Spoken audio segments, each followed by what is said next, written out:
Hoyt, for all that you do in the community, but also with this class and stuff. So what I'm going to be talking about this evening can sometimes be, a difficult topic for folks to hear about, to talk about, and all that stuff. So please just take care of yourselves. I will be going over some different things that I've done, like across the span of me being in like the professional world. But also I'm going to talk very specifically about like human trafficking and the work that I did there. And I'll also talk some about Crossroads and the different populations that we serve. So I actually did create a presentation. So I will share my screen so that you all can see that. I would like for this to be at least somewhat interactive if you guys feel comfortable with that. If I don't hear you or see you with your hand up, please do put it in the chat so that I can see that and kind of address some of the questions along the way. However, at the end, I'm hoping that I won't take up too much time. Hopefully at the end, we'll have some time for additional questions that you all have. Sound good? Okay. So I'm gonna go ahead and share my screen.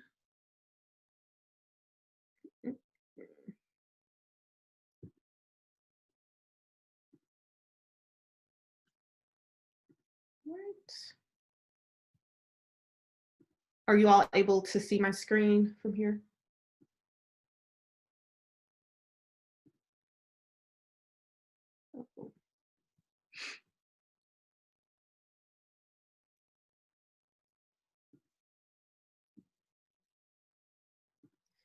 Okay.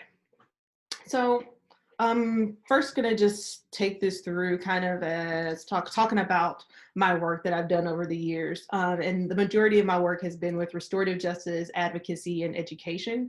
But of course, right now I work for Crossroads. We are a sexual assault and response and resource center, and I'm the community engagement and volunteer coordinator. I've been transitioning out of the role of being the human trafficking victim advocate, but I still do have my hands in there as we are actually training our new advocate.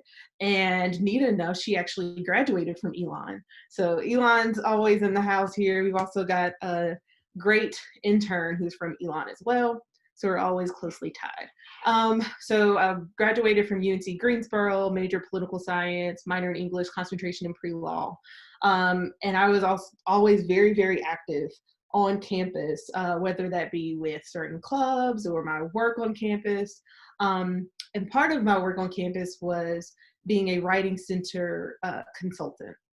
And while I was a consultant, I actually met a writer who started sharing her story with me, and her story actually involved trafficking.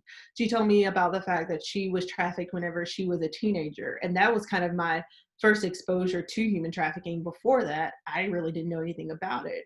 And she started talking about how whenever she was a teenager, she had this like much older boyfriend and how he tricked her and got her in this situation.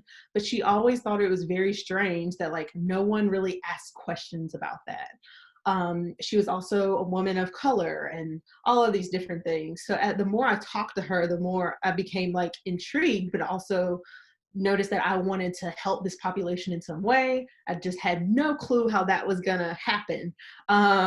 But then several years down the road, I was able to connect with Elements for Freedom, and I'll get there in a moment.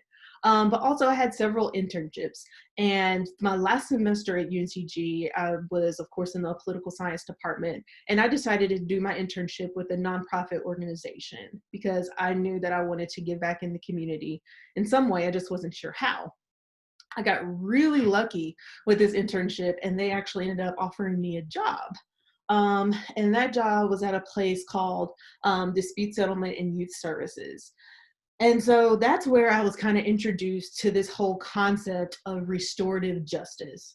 And it was something that was much different to me than what I had heard before. Because usually we just hear about people getting in trouble and then there are these penalties and that's kind of it. But this actually offered like a number of different ways for both victims to be restored, the community to be restored, and also a lot of times for the person who committed the crime to be restored. So anyway, I was an intern there where I learned about all the different programs.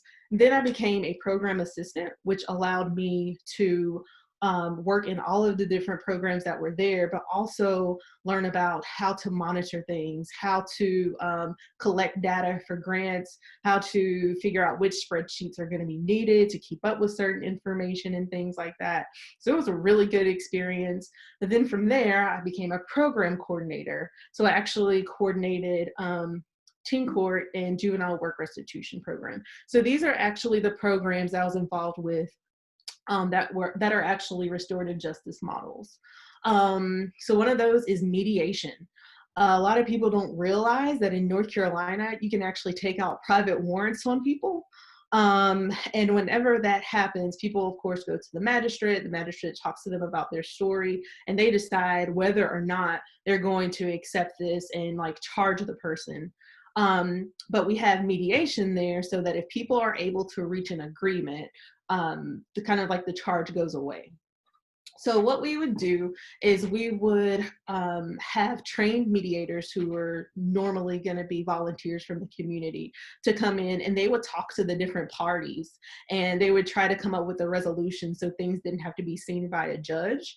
And that was a very eye-opening experience for me, because then you're not just hearing things from one side or the other. You're hearing from folks like why what happened. And most of the time, it had nothing to do with the issue that they were actually there for.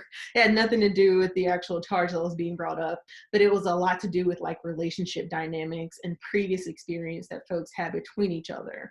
But I saw very magical things happen in this mediation process where folks were able to kind of present their different points of view, and they could talk about what it is that they wanted to see, what it is that they wanted to be done, and then to actually build on the plans that they made together. The next one is teen court. Teen court was huge for me. It's another restorative justice model. And so this is going to be like really any child who is under the age of 18. So these are the kids who are going through what you would call a diversion. Instead of going to juvenile court, you can go to teen court, where as long as you go through that process and you complete it successfully, that charge does not go on your like juvenile record. So a lot of times kids would go to the courts and they would have to do things like write essays or give verbal apologies to people, or they would have to actually sit on a jury or do community service, different things like that. And then the courts were cool because the jury members, as well as like the attorneys and bailiffs and everything, they were also young people. And so it was a really neat to just get youth and young people involved in all the aspects of that. And then there's juvenile work restitution. So a lot more people know that as like community service. And a lot of times the kids involved in this particular program were coming directly from juvenile justice, and often had a lot of money to pay in restitution. So like it could be like destroying property or something like that, or possibly stealing something. This is a way that they could work back that money and not have to have their own money come out of their pockets or their parents' pockets. But also, as I'm working with these populations, I'm realizing that there are definitely like more marginalized populations, and that access to services are different depending on the family's backgrounds, depending on education levels, depending on the money they had. So even whenever you're talking about things like getting a child to teen court so that they could do jury duty, that also involves a vehicle. Because like, I don't know if you guys know this, but we haven't always had the bus system in Alamance County. And even with the bus system, it doesn't go everywhere in the county. But that also involves gas. It involves having support systems and things like that. And a lot of times these young people that I was working with didn't have those things. And so that also got me really interested in like thinking about the different ways that we can handle things and the way we can make sure that different people are served. These are some other reasons why like restorative justice practices appeal to me, because it seemed like more holistic approach. Also, it tended to cost less tax dollars whenever you look at the spending, because if you're able to handle these issues outside of a court setting. And don't get me wrong, I'm not saying that every single type of crime should be handled this way in a restorative justice model, but there are some that could be handled this way. and it costs less tax dollars. That was a big thing for us whenever we were like fundraising for teen court. It's like it costs a lot less money to do teen court than it does to do juvenile court. And it's a lot to do with the fact that you don't have to pay so many staff people to do things, because you don't realize that you're paying a judge to be there. You have these different attorneys who you have to pay to be there. You're paying bailiffs. There are court counselors involved that have to put in a certain number of hours and so on. Also, victims tend to have more say in what makes them whole. This was especially true in mediation. I don't know if you guys are familiar with like criminal justice system, but a lot of times it's either the judge or the jury who decide what it is that criminal is gonna have to do, right? In order to kind of make up for whatever thing they did to like break the social contract. But in these situations, the victims have more say so in what it is that they want. And what I found a lot of times is it wasn't necessarily that they wanted the person to go to jail. It was like, I want you to take some anger management classes. I want you to go to therapy. I want you to apologize to these particular people. So that goes to show that there is so much involved in making up for a situation that's already occurred, or whenever one person does harm to another. Like there's so much more to that.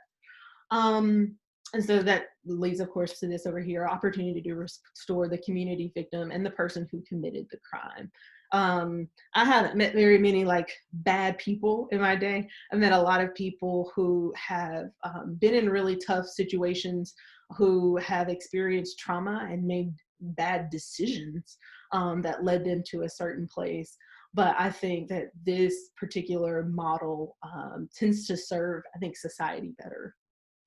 Anyway, from dispute settlement youth services, I knew that I wanted to really expand on advocacy, because I was meeting with these families. I'm hearing people's stories, especially with like these kids and these parents. They had so many different issues going on. So they had like financial issues going on. You got health issues, lack of support system like outside of there. You know, they're needing treatment for mental health and all these other things. And my job was just to be there for them for whatever criminal issue that they came to me for. But I knew that I wanted to help out with more than that. So that led me to want to do more advocacy. And I did not know how that was going to happen or what that was going to look like. But I happened to meet Courtney Dunkerton, who at the time was working for Alamance for Freedom. And that was the anti-human trafficking group in Alamance County. And I actually met her at what's called a Juvenile Crime Prevention Council meeting, where she was giving a presentation. And I was like, oh my gosh, this is the human trafficking stuff that I talked to this girl about whenever I was in undergrad working in the writing center. Like, I want to help. So I began to talk to Courtney. I started like kind of volunteering within. And then I also got her to come and teach classes in our teen court program, so that all the kids could go through it and know kind of like the signs of trafficking and grooming practices and things like that. But also I wanted the parents to know, because a lot of times these are the kids who are more vulnerable to trafficking situations. But from there, from Courtney coming there, we built a relationship, and we started talking about how there was such a gap and a lack of like space, just safe spaces for young people to come to, where they could just talk and not be judged, and they could seek advice from a adult who could be trusted. And so we started talking about the development of a mentoring program. And then a few months later, she was like, all right, there's this grant that's open. Are you willing to write it and possibly start this mentoring program? So it's like, sure. So I wrote the grant stuff. She and at the time, there's another lady named Liz Burley. Like, they kind of chimed in on some different things. And before you know it, we put in our application for the grant and we got it. And so we started having these little mentoring groups, which is still amazing because it's still happening right now. We still have these mentoring groups, but it is such a great opportunity to connect with young people who often like kind of slip through the cracks and are often seen as just like the bad kid, or for me, like now I know a lot of times it's just the kid who's misunderstood or doesn't have that support or that care that, or that love that they are looking for. So it started with that mentoring program. And then later on, they decided that they wanted to expand their advocacy services because a lot of what they were doing up to that point was a lot of community education. Because even now, like, human trafficking is still a pretty new topic, and there is a lot of information out there. Some of it's true, some of it's not true. We still have folks who are like, I don't think it happens here, all that stuff. So it's really been like increasing um, folks' knowledge about human trafficking, that it's happening and what it looks like. But then we decided to expand that to advocacy and working more with victims because we knew we had victims here in Alamance County. And so when that occurred, Courtney is like, hey, would you be interested in doing some advocacy work? Yes. So I put in my information and everything. Things worked out beautifully. And then I became a human trafficking victim advocate.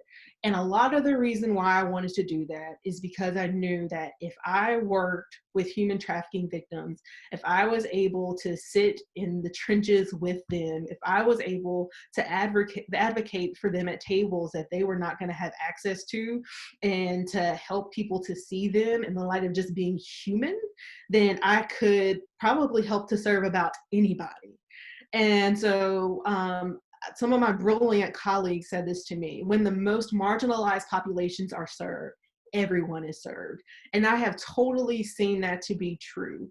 When you were talking about human trafficking victims, you're talking about a population that people very rarely want to like touch, right? So a lot of people talk about, oh, this person's locked up in cages, it's this little frail person, and it's just so sad, but they don't actually want to meet with and see what that person looks like and hear them out.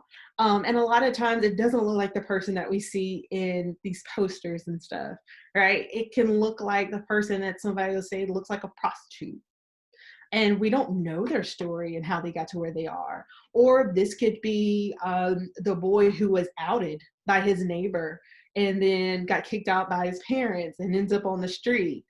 And you're trying to connect with that person because somebody's exploited them on the street.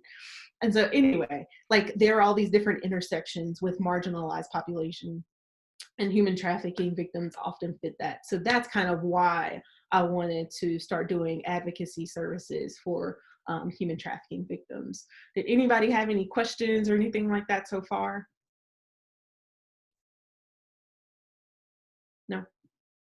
Sorry, I'm trying to make sure I see everybody. All right. So, as a human trafficking victim advocate, this is the bulk of what I did. A lot of it was systems advocacy. And whenever I say systems advocacy, I mean that I am talking to other people who have the ability to give a person a certain resource or service.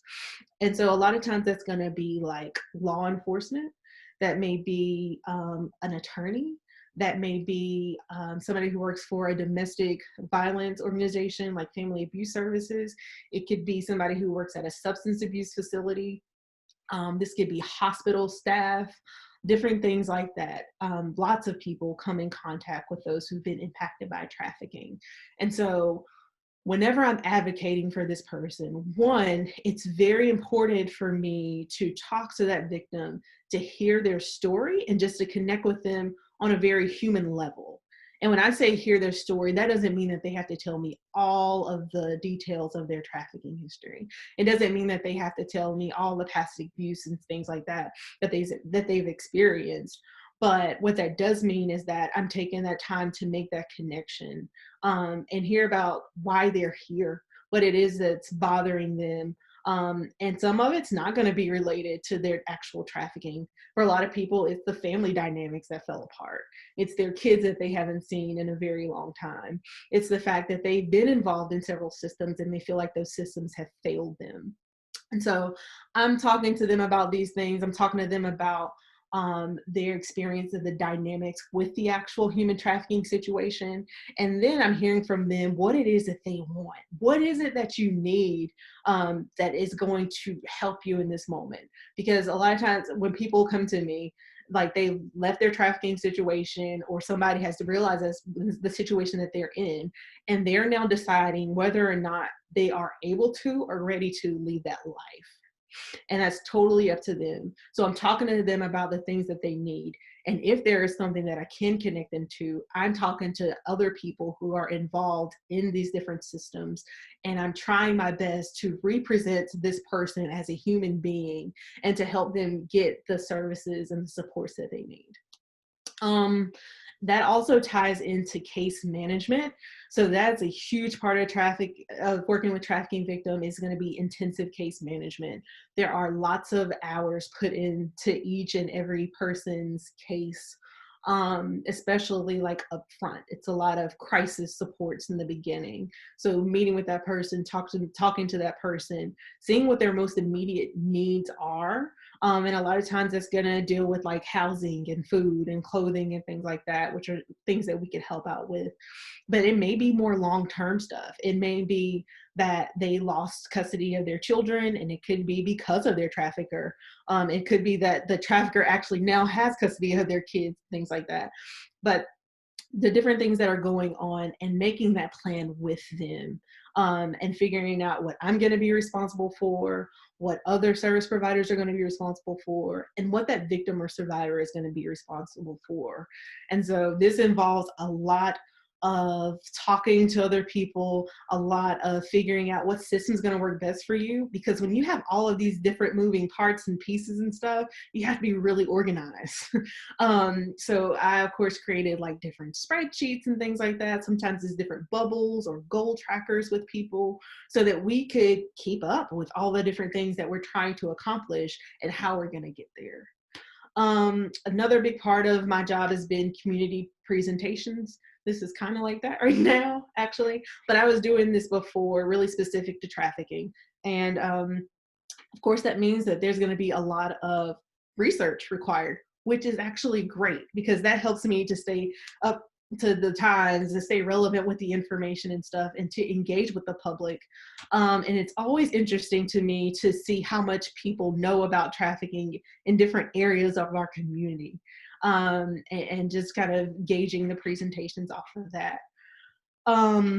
But also like that involves looking at specific types of trafficking I have found, or elements of trafficking. So it may be that I'm doing a presentation specific to juvenile justice involved kids and the ties with trafficking. It may be that I'm looking at the different elements of coercion with trafficking. It may be that I'm looking at certain jobs that are related to trafficking pieces. So lots of research and things put into that, and a lot of hours put into the presentations before you actually get there. So for those of you who are interested in doing presentations, and Dom, I'm sure you can attest to this, like there's a lot of preparation before you actually get to that moment, even if this is something you're kind of doing day in and day out. And then in the midst of that, still being like the mentoring program coordinator. So still planning and stuff with that, because we wanted to make sure that whenever we do have young people enrolled in our mentoring program, that they're still getting like really good care, they're getting really good information and things like that. So we got some evidence-based and research-based curricula that we used. We would, pre-pandemic, we would actually once a month get a meal, what do you call it, given to us by like a local restaurant, donated to us by a local restaurant. And we would just have the mentees come in and we would like share a meal together. And then we would just kind of talk about life and different things that was going on. There may be like a relevant topic that's going on in the news or something that they really care about that we would discuss. But then we would always talk about something that was related to trafficking in some way. And that doesn't necessarily mean that we were specifically talking about human trafficking, that I was saying that. It could just be like, hey, today we're going to do a relationship audit, whether that was like friendship or that was like a romantic partner relationship. So those are some kind of the different things that we would do there. Any questions now? Good. Good. All right. So human trafficking is compelling another person through force, fraud, or coercion to perform labor or services or commercial sex acts. I'm sorry. through recruiting, harboring, transporting, providing, and obtaining.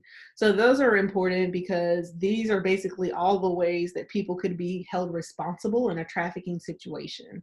So it's not just the person who is seen as like the pimp or the trafficker.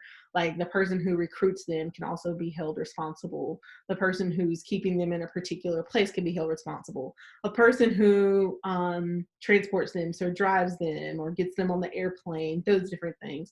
All of these folk can help be held responsible in trafficking situations. And I'm actually going to show you all a little video. It's an MTV PSA, pretty short, but it just shows, it gives examples of different types of trafficking that happen.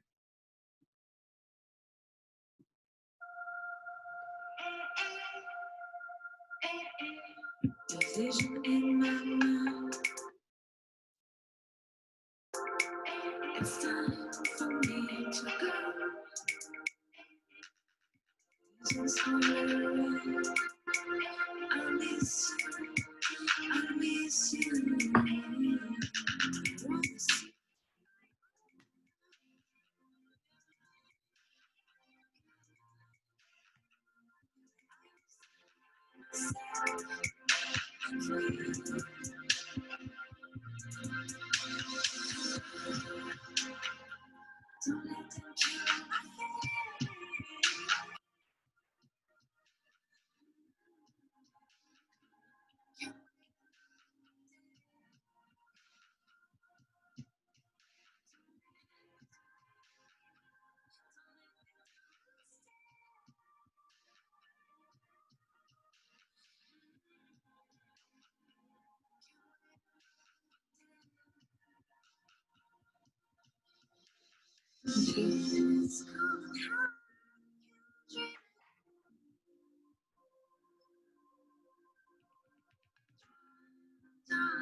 In my chair. Some bad days I'm gonna catch you. And when it gets, I will fire, I'll say.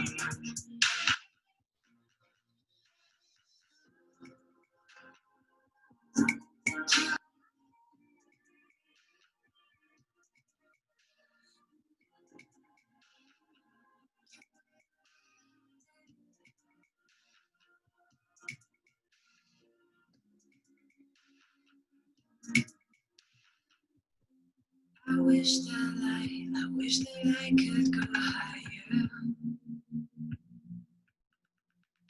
All this brand face will make my way. It's your girl. There'll be no better dream. I miss you every day, but we still be together.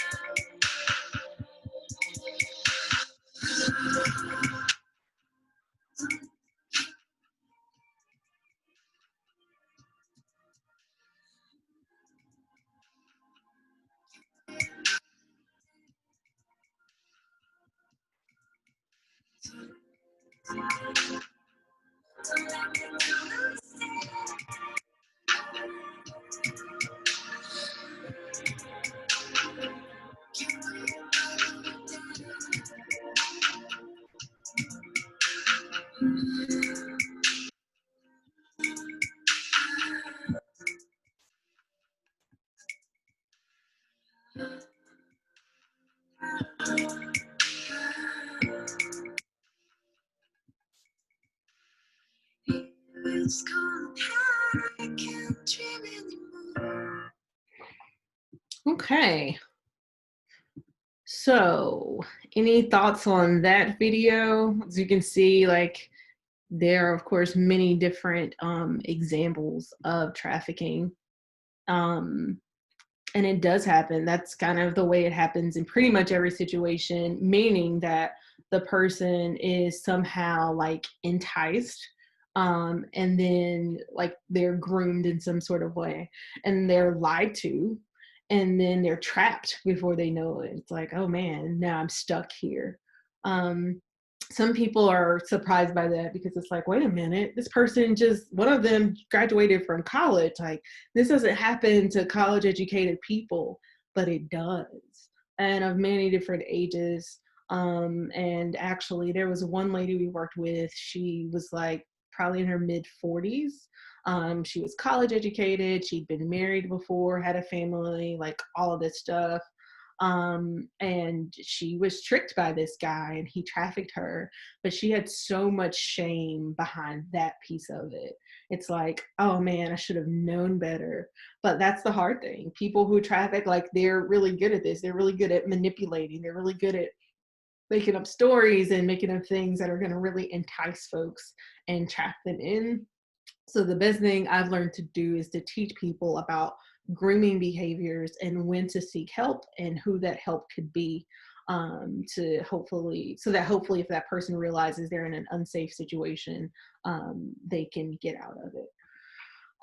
So here's other like definitions that you could use, like are involuntary servitude and sexual servitude, and you guys can read over that, so I won't bore you by reading that as well. This is just kind of like a different way to say that. So of course there is sex trafficking and there's labor trafficking, and we do serve both sex trafficking victims and labor trafficking victims. And there are going to be different dynamics at play there. Of course, we're looking at things with culture, with economic status, with language, many different things to keep in mind because we're still talking about connecting with people, and people become indebted to others in different ways, and a lot of times they don't realize that they're working up a debt. And so that's one thing that I have definitely seen that is similar with sex and labor trafficking, is that there's this creation of debt that people don't realize that they are going to have to work themselves out of. Whether with sex trafficking, a lot of times we see this person who has to end up paying for the hotel room that they've been staying in, or pay for the rides that they've gotten, or pay for the shopping sprees that they've been taken on. Whereas with the labor trafficking or involuntary servitude, it's more like this person's giving you this place to stay, or giving you food to eat, or is telling you that they're going to help you get on your feet. Or maybe it's that like they've given you drugs or whatever, and then later on they're like, wait a minute, you owe me all of this, and it becomes like a debt that it's impossible for them to work their way out of. So here are some types of traffic, or the types of trafficking: sex trafficking, child sex trafficking, forced labor, and domestic servitude. And I think the one out of this that surprises a lot of people is like the domestic servitude portion, because a lot of people are just like, oh, they're just a domestic worker, like they just work in the house. You don't need to worry about them, how much people get paid and all that stuff. But we often see people who were foreign born, who migrated to the United States. They are looking for a way to make money. They're looking for a way to make enough money so that they can also send money back home to their families. And so they go into these people's homes to work under this certain agreement that they're going to get paid this much and they can live there, and like that they'll be able to live their lives freely, only to get there in that situation and find out that it's something completely different, where they don't have access to healthcare. They don't get paid the money they thought they would.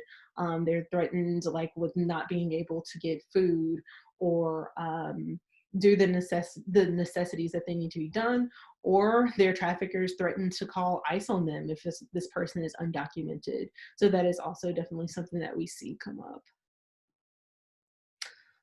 So just some statistics dealing with sex trafficking, and these are actually going to be like some national statistics. So this is for the United States.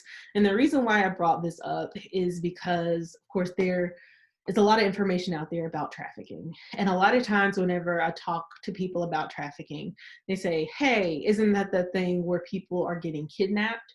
Or, hey, isn't it that thing where they put like a $10 bill on your windshield. And then if you go to pick it up, somebody's going to do this thing to you to drag you to another place.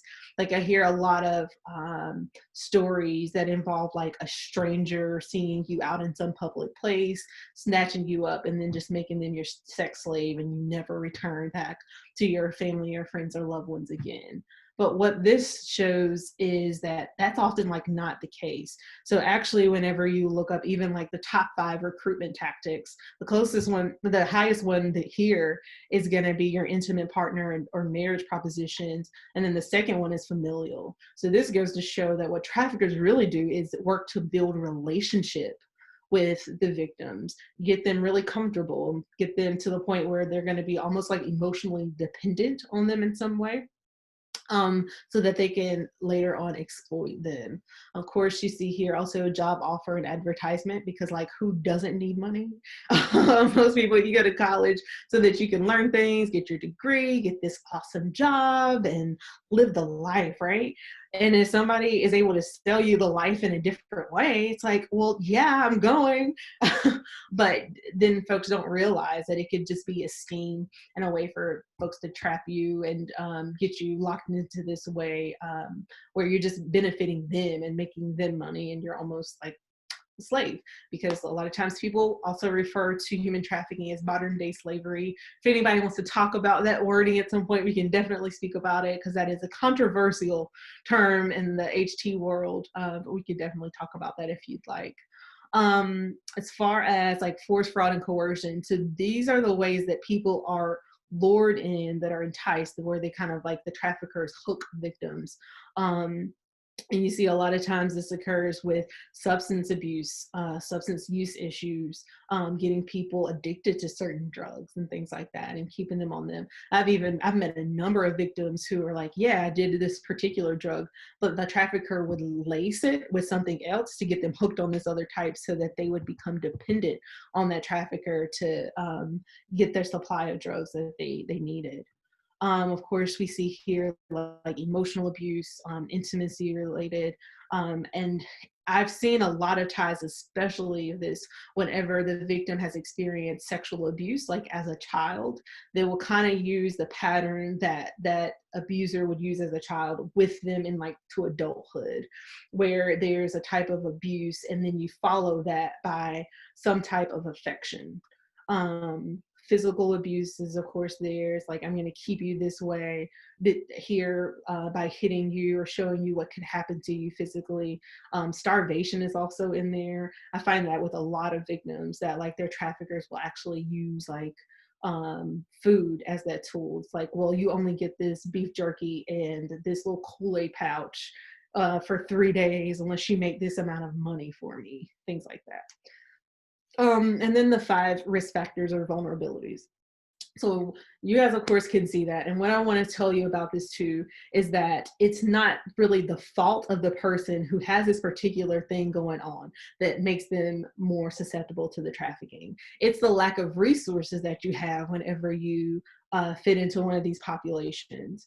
Because whenever you are a runaway or a homeless youth, a lot of times you don't have that emotional support of other people. You don't have the support of just like adults, period, who are paying attention to you and know where you are and are caring about you and giving you the things that you need. And then of course there are those financial aspects of it. So this, you're talking about a kid who's isolated, who is alone and things like that. And that's why the runaway and homeless youth are often much more prone to be trafficked.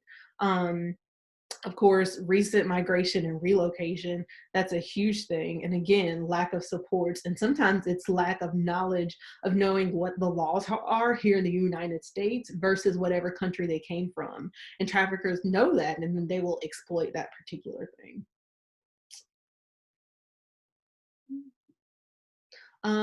Labor trafficking stats. And again, these also are national. Um, Top 5 vulnerabilities. And you see the number 1 is recent migration and relocation. That's a huge one. That's also usually where we see the most language barriers. And we actually do have like a bilingual advocate and a bilingual trauma therapist here at Crossroads. So we're very grateful for that. But that's only for Spanish speakers. as we know, there are tons of languages in the world. And whenever we're talking about people who are migrating from around the world, we like to have a translator or interpreter who can come in person. That tends to help, but that's not always possible. So then in those situations, we have to use like the language line. And sometimes it's like Google Translator, which I know is like horrible, guys. I know. But we like try our best to connect with people who come from different cultures and speak different languages and things like that. Recruitment tactics, job offers and advertisements. That's huge, of course, because you're selling people this thing. One of the main job offers and tactics that I've seen is especially for like modeling gigs or singing, like things dealing with the arts. Sometimes it's even like the dream of being like a sports star, especially whenever we're talking about folks who are migrating here from other countries. And then that forced fraud and coercion, you guys can kind of see those, you know, the threats to report to immigration, of course, is huge.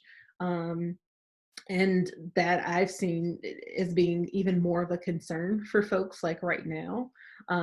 With our person who actually focuses on the Hispanic community. She does a lot of work around talking to people about how no matter what, like we are not here to report them to ICE, that we're here to give them confidential services. And by them reporting to us doesn't mean that we are going to report like their status, because we do not do that.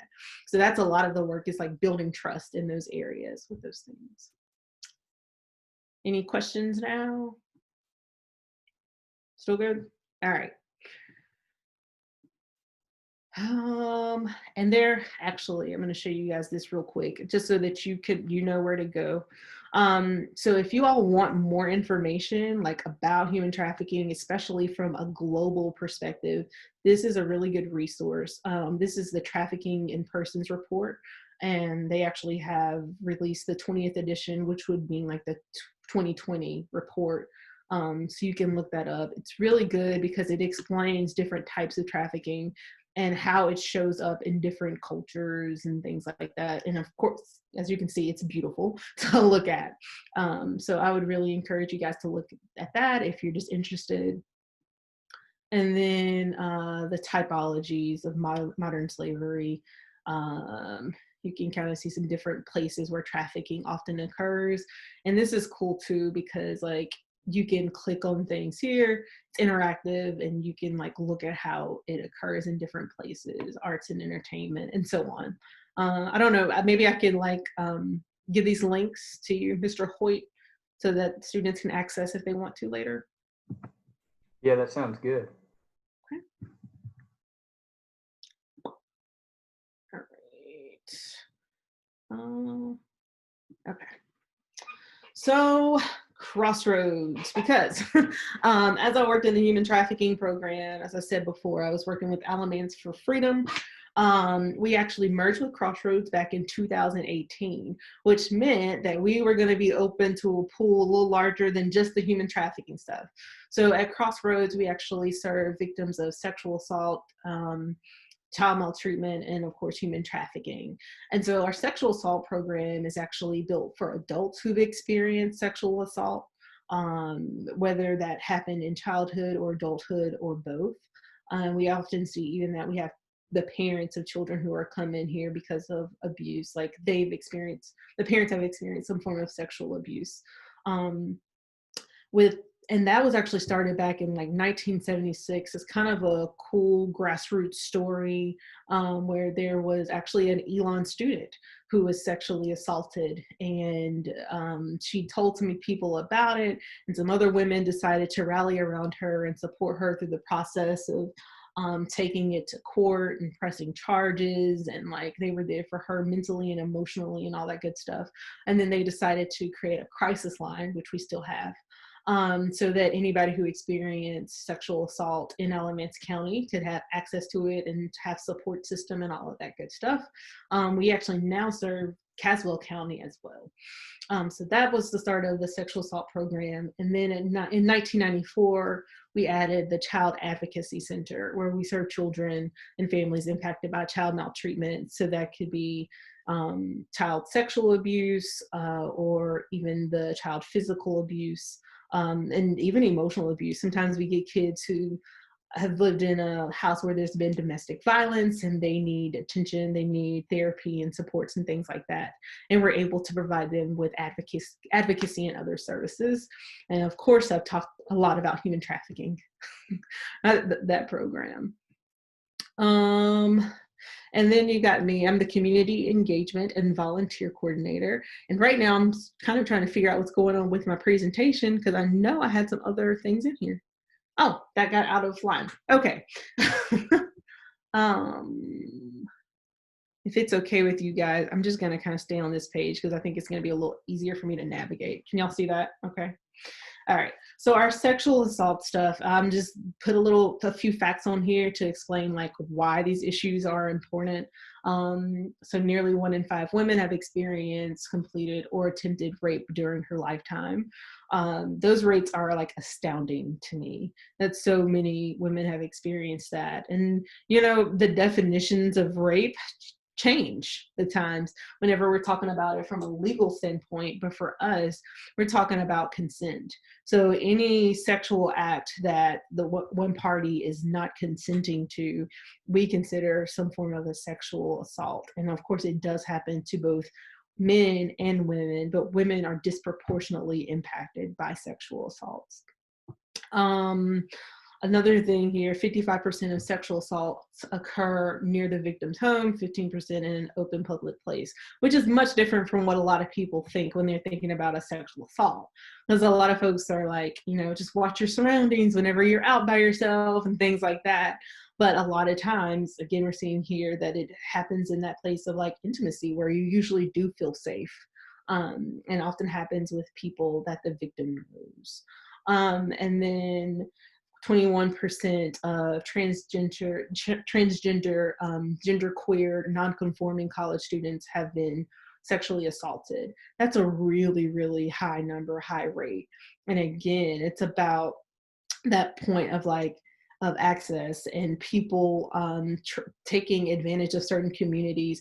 I would almost say that this comes in the classification sometimes of like a hate crime whenever you talk about people who've experienced these things and how their gender identities are almost weaponized during that sexual assault.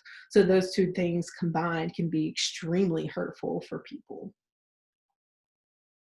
But of course, with our sexual assault program, we serve all folks, and we offer like our advocacy services, support services. Um, of course, all of our stuff is confidential. Once a person's over the age of 18, we do not have to report it to anybody.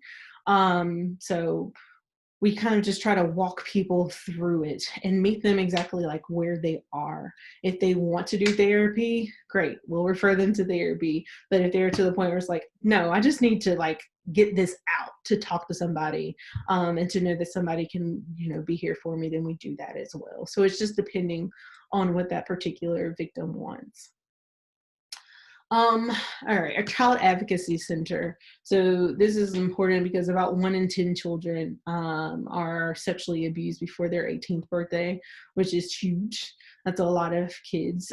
This can be a difficult one for people to deal with. Even like for us who work mainly with adults, uh, child especially sexual assault cases, can be really hard for people to sit with. So I'm very grateful, of course, for our advocates and the people who do that work. Um, Again, child abuse is often dealing with access. So I'm sure you guys have seen some of the stuff floating on Facebook about pedophilia and different signs and symbols that people have on their t-shirts and stuff like that. A lot of these are conspiracy theories. And what we know about child abuse, especially child sexual abuse, is that usually it's the person who just has access to the kid. So it's not like a random act or a random person who is committing these acts usually. So part of my job as a community engagement volunteer coordinator is to teach people those signs, to teach people what those grooming practices look like, telling people to just be mindful when there are other folks like around the child, and like what kind of touches that they're doing even in front of them. Perpetrators will say that they'll do things to kind of like test the waters and see how far that they can get in front of other people. And part of that is so that they can like so that the child will believe that if they were to tell on them, that nobody's going to believe them, because hey, I've done it to you in front of other people. So I'm teaching people like those signs and things to look out for. And yeah, as many as 40% of children who are sexually abused are abused by older or more powerful children, which creates an interesting situation to deal with sometimes. And of course, sometimes that child who sexually abuses another child who's smaller or whatever, they've experienced their own sexual abuse, which we do see here. And a lot of times we call those sexually reactive behaviors. And we also are able to provide services for those children. So some of the actual services that we do have are going to be trauma-informed confidential support. So that's usually going to be by the actual advocate, which is the role that I've been in as the human trafficking victim advocate. But in all of our programs, that is such a sacred space to hold with the person, because a lot of times people are talking to us about some of the most difficult times in their life where they tend to hold a lot of shame or even guilt, even though it's like they're like, cognitively, I know it's not my fault, but I feel guilty for being there or whatever it is. So we really have a lot of respect for folks, and we honor their stories. We also make referrals to places, like if we don't particularly offer what it is that they need. Let's say that somebody needs help with long-term housing, and I know another organization does that. I'll reach out to that organization so that person can get what they need. Also forensic interviews. So that is a way for us to have a person to sit down to talk about the incident in a place where there's one who's already been trained on how to do these specific interviews for court preparation. And they sit down and they do that, and it's recorded. And part of the idea there is that they don't have to repeat their story over and over again to different people. Like hopefully they can get the entire story out there then, so that they could use it for court later on. Of course, court advocacy, if a person decides to press charges, or if it is a child and there's going to be charges taken out and it's going to court, we actually will be with them through that whole process and provide advocacy to the district attorneys, to excuse me, the victim witness assistants and things like that, and go with them to court and prepare them for that process and help them with like victim impact statements and different things like that. Also, we do have trauma-focused therapy here. So we offer a few different types. We have parent-child interaction therapy, which is actually for your smaller children. And they actually do that with the parent, and they have like specific exercises that they have to do that the therapist will recommend. Actually, there are certain parts of it where like the therapist can view them from another room, do certain activities together, and they're coaching them through that. And they have like different activities that they have to do together and like playtime even outside of that therapy. And then we have trauma-focused cognitive behavioral therapy, which is probably the most common one that people do. And it can be a really difficult process for folks to go through that. I don't know if you know anybody who's been through therapy period, but even trauma-focused therapy, it's hard because people have to visit places or experiences that they've had that can be really, really difficult to work through. And if this is a child who's going through that therapy, a lot of times it also does involve the parent. So there's some of that. And we also have cognitive processing therapy, which is designed for folks who have PTSD. And we've seen some really, really good results from that. And so that's offered both individually and in group settings. And then we also have support groups. So our support groups aren't necessarily like therapeutic, but it is a space that people can talk about things, and you can go over things like coping mechanisms and strategies, and just have like kind of that peer support element. Assistance for emergent needs, I talked about that, especially with human trafficking victims, like that emergency housing, food, clothing, and so on. Of course, we have a 24-hour crisis line. That's 24 hours a day, 7 days a week, 365 days of the year. We have amazing volunteers that help to cover that line. And that is what I was describing before, like kind of how we were founded. But that is to provide that safe support space for victims who've been assaulted and just need somebody to talk to or need to work through those things. And then we have bilingual advocacy, which I talked about in English and Spanish. But we are also, I believe we're the only place in Alamance County who actually has a bilingual trauma therapist. So we are very, very fortunate to even have that service here. As you all probably know, we have a pretty large Hispanic population here in Alamance County, and a lot of folks who only speak Spanish. So this is a great asset. Um, and I left out a letter. We have PREA, which is our Prison Rape Elimination Act. So anybody who is in prison or jail who either has experienced some form of sexual assault in prison or before who needs supports, like we're able to support them. So we actually have a specific person who's kind of like on call for that, where people from jail or prison can call them directly and have that emotional support, or talk about like if there are certain steps that they wanted to take with their case and stuff like that. And then of course we've got our community education. So that's a lot of where my job kind of comes in. And I've spoken some about that already, but really informing the community on the issues that we see here and like what we stand for, talking about human trafficking, talking about child sexual abuse, talking about sexual assault in adults and the physical assault in children and those different dynamics and the way that we can support them, talking to people about empathy, talking to folks about like what to do if someone discloses to you.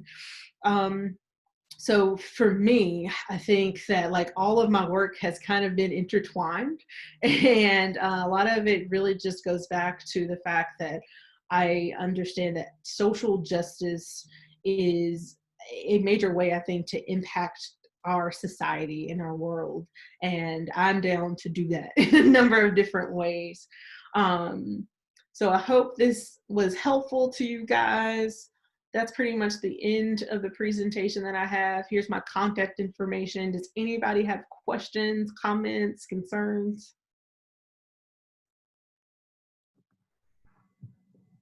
I have a question. Okay.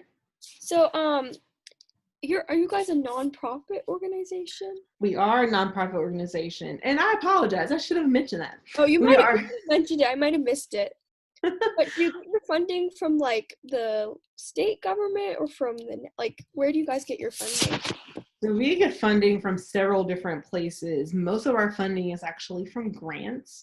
So we do get like the state funding and the national funding. Usually, even whenever you have like a state grant, like it's coming from federal funds anyway. But there are local monies. We, of course, get donations from folks, which is awesome. Recently, actually did a Facebook fundraiser because it was our executive director's birthday. And she was like, this is what I want to do to celebrate. But those are really important whenever people make donations because those are like non-discretionary funds. So whenever you're dealing with grants, there are very specific things that you can spend money on. But clients' needs go outside of those bounds sometimes, or our organization's needs go outside of that. So donations are really helpful too. We also try to host like the fundraisers and things like that. We even have like Amazon Smile. I'm just thinking of plugs to throw in there. If y'all order from Amazon, you can choose Crossroads as like your charity that you wanted to give to. But yeah, we are a nonprofit. Anybody else have questions about that or any of this stuff? I have a question. Do you know the ranking for North Carolina for human trafficking, and why is it so high? The last time I checked, North Carolina was ranked number 6 in the nation for human trafficking. And I think that's for a number of reasons. One, North Carolina, of course, we have these huge interstates, so that means that you can have a lot of movement pretty easily. We also have military bases. Military bases tend to be huge hubs for trafficking to occur. We have a mixture because we have like big cities like Charlotte and Raleigh and things like that where there can be these hubs, but we also have these rural areas where trafficking can occur, and that's going to be sex trafficking and labor trafficking. We're also like here on the coast, so we have a lot of people migrating here from other countries and things. So that also plays into it. But also, I would say that it has to do with the fact that we've raised a lot of public awareness. One thing that we've seen on the national scale, on the state level, but also even us like as a community for Alamance and Caswell counties, is we've seen a really big uptick of victims coming out and they're self-identifying and they are seeking services themselves. So I think the more people are learning about trafficking, the more that they're reaching out, the more that they're reporting and things like that. So I think that's also impacting our numbers going up. So I'm like, yay for North Carolina for getting the word out there and knowing kind of who to call and how to respond. I have a question. Okay. Kind of related to that, when you look at like the ranking of North Carolina and like numbers of trafficking victims, how are they like kind of added up? Are they victims that like are like from North Carolina that are like put out, like brought somewhere else, or are they people who are brought into North Carolina and like the actual like acts are happening in North Carolina, or are they people who now live in North Carolina but like were trafficked in the past? Like how do you like classify? Do you know how they classify That is such a great question, and it's all of that. So there is some data about that. Polaris Project actually like has some really good breakdowns of some of those statistics, but I have found like there are lots of people who in Alamance County alone, like they were born here, raised here, went to school here, and have been trafficked here, period. So there are lots of, and that's not unique to Alamance County. Like that happens in lots of places where people have been in the same place and been trafficked there. But there are also, of course, people who come in from different states and different countries. And again, like that kind of goes to what I was talking about with like the interstates and the fact that we're on the coast. And I apologize because I seem very distracted. Somebody is blowing up my work phone.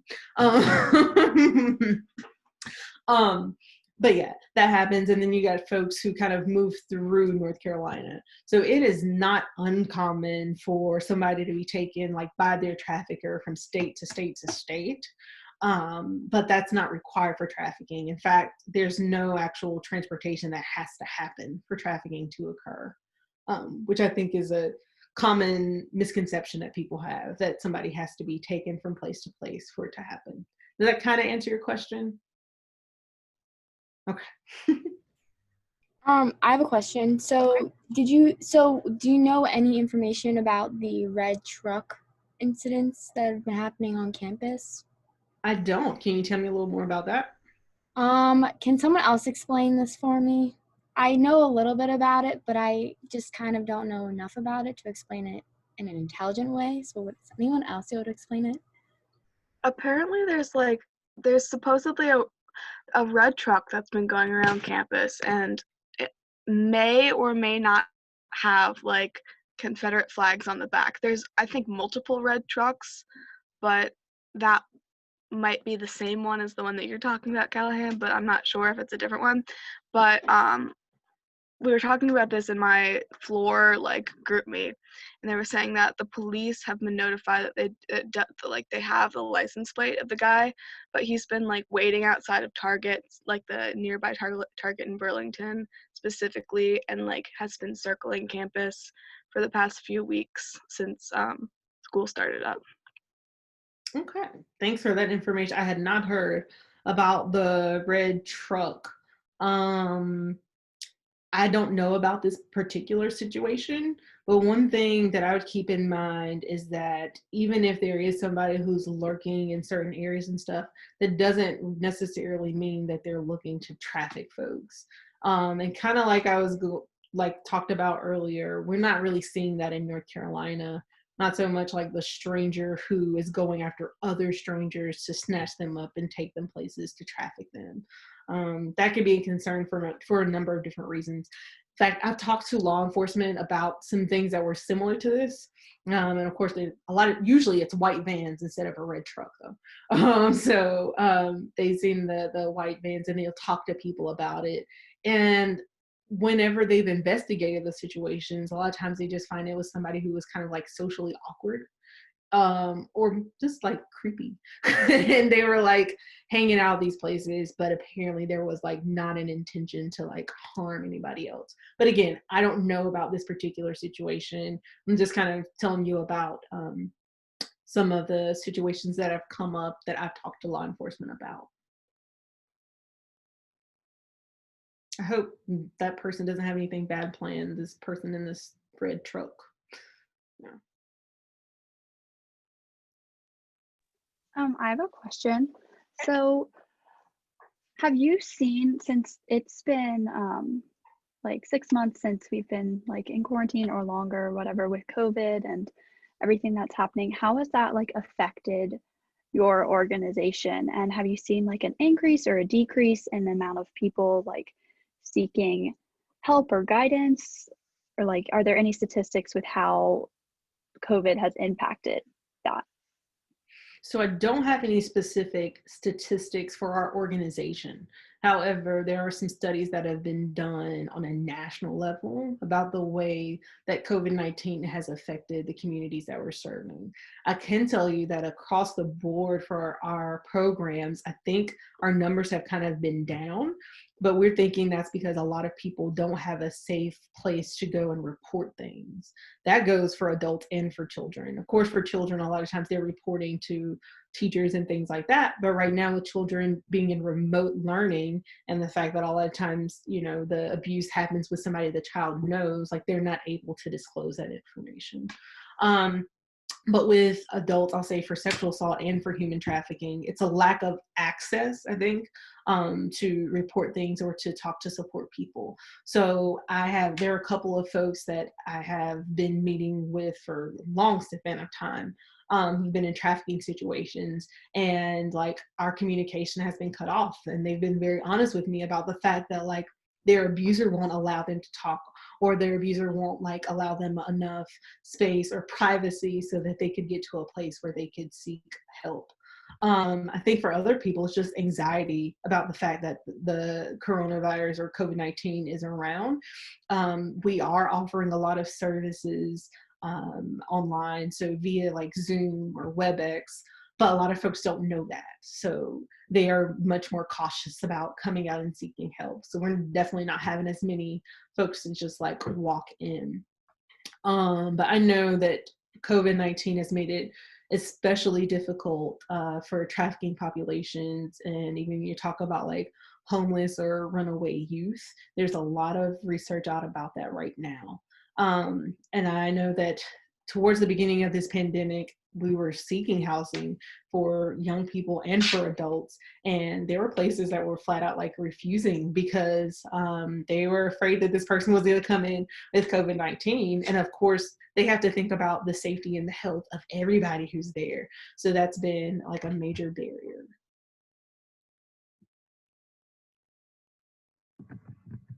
Well, I think it looks like everybody.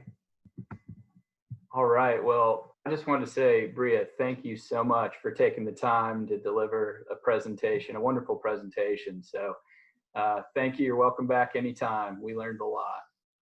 Thank you. I'll be glad to come back whenever. Just let me know.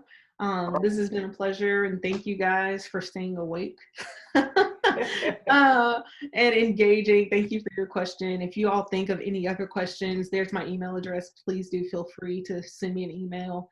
Sometimes it takes me a day or two to get back to you, but I will get back to you. Or you can call us. And of course, that's our crisis line number. So if you or anybody else you know needs to utilize that, please do share that information with them. Thank you. And thanks to Corinne. Thanks for having me. All right. All right. Well, I guess I will sign off. I hope y'all have a fabulous rest of the class. Thank you. Have a good night. All right. Thanks. All right.